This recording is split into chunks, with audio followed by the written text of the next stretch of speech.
ஓ பௌர்ணமி நிலவே என் ஒளி நீயடி, தினம் உன்னை தொழுதேன் என் வரம் நீயடி.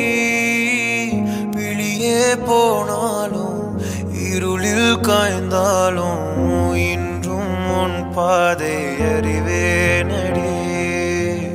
உடல் பொருள் உயிரே நீ உன்னை சேரவா, விடியும் வரையில் உன்னை தாளாட்டவா. நெஞ்சில் சுமப்பேனே கருவாய் காப்பேனே, உந்தன் மறுபாதி நானாகிறேன். கண்ணே உன் கூட தினம் வாழணும், சாமி வேணா உன்னில் சாயணும். ஏழேழு ஜென்மோ இனிவோ உசுருல தினம் கலக்கணும்னா வருகே நெசமாகிறேன். ஒரு பார்வை பார்த்தாவும் வசமாகிறேன்.